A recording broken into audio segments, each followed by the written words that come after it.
Bipin Joshi was one of a group of Nepali students who came to Israel for a work and study experience.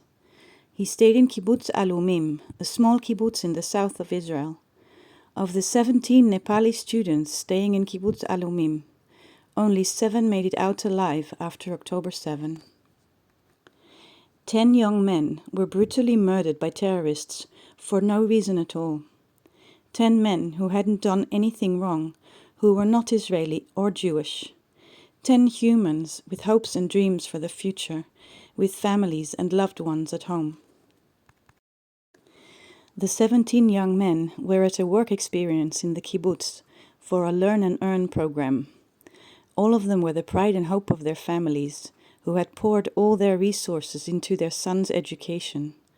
The boys sent their earnings back home to support their families, and were planning to come back and start their own farms. But Hamas had other plans. On October 7, the day started off with a hailstorm of rockets from Gaza. The Nepali students waited it out in a shelter with the ties, still feeling like this wasn't serious, it would all pass soon, laughing and taking selfies, playing games. Most of the people in these photos are now dead. In an interview in The Guardian, a survivor tells the story of what happened that day.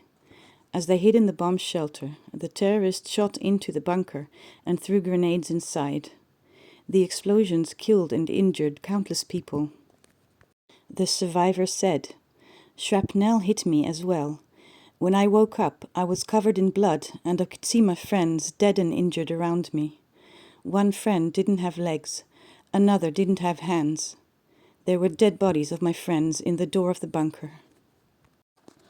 Despite this horror, the survivor did his best to save his injured friends, bandaging their wounds and bringing them water. But help wouldn't come until the evening, and several of the injured died from blood loss.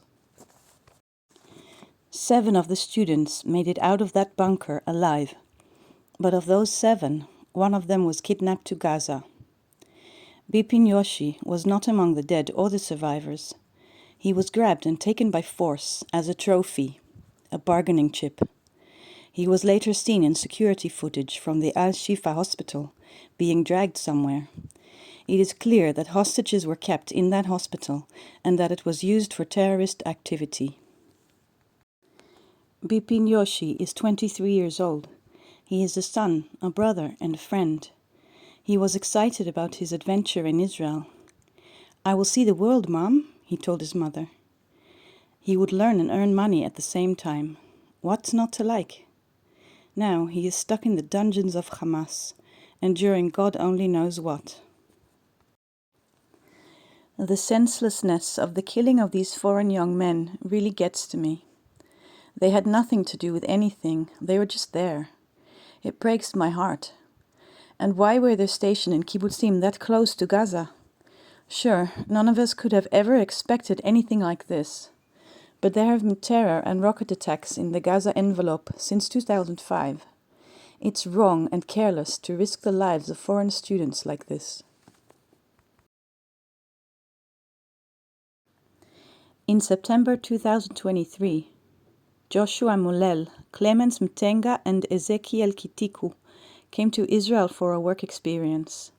They studied agriculture in Tanzania, their home country, and they were going to spend a year in a kibbutz in Israel to learn and work. The 3 were excited to see a new country, meet new people, and gain experience in their field of study. Clemens and Ezekiel went to stay in kibbutz Nir Oz, while Joshua was stationed in Nachal Oz, a kibbutz nearby. For a month, they worked in the dairy farms of their respective kibbutzim. They learned what to do when the rocket siren sounded. Go into the shelter immediately and stay there for 10 minutes. But thanks to the Iron Dome, the rockets usually didn't do any damage. On October 7, Ezekiel was the one working the early morning shift, which saved him, but doomed his friend, Clemens Mtenga. When he heard the sirens and rocket explosions, Ezekiel quickly went into the shelter at the dairy farm. He texted both of his friends.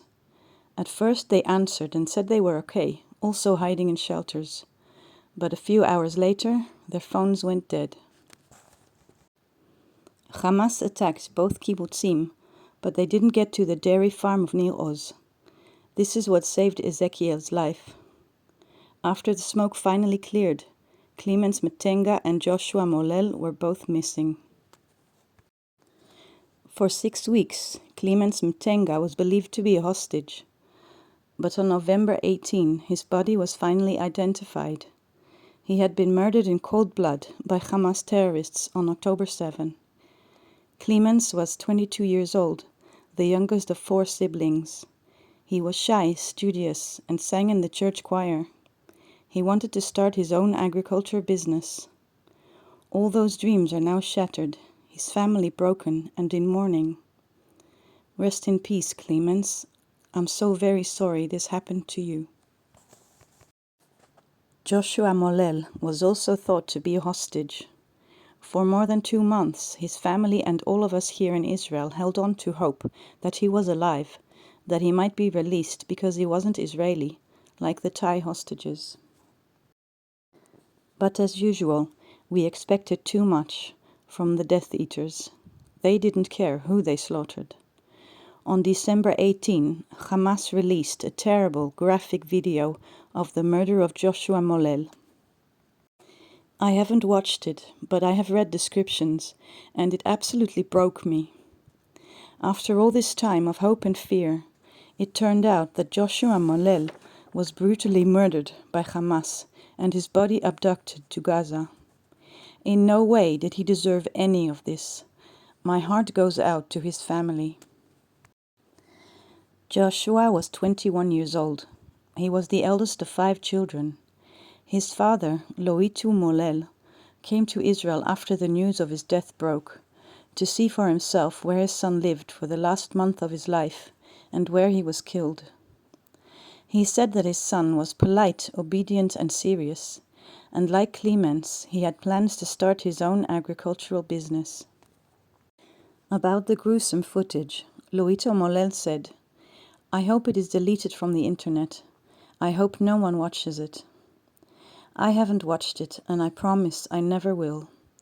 After only seeing this one still image from the video, I wish I could delete it from my brain. Please, if anyone ever comes across it, don't watch it. Out of respect for Joshua and his family, but also to spare yourself the horror.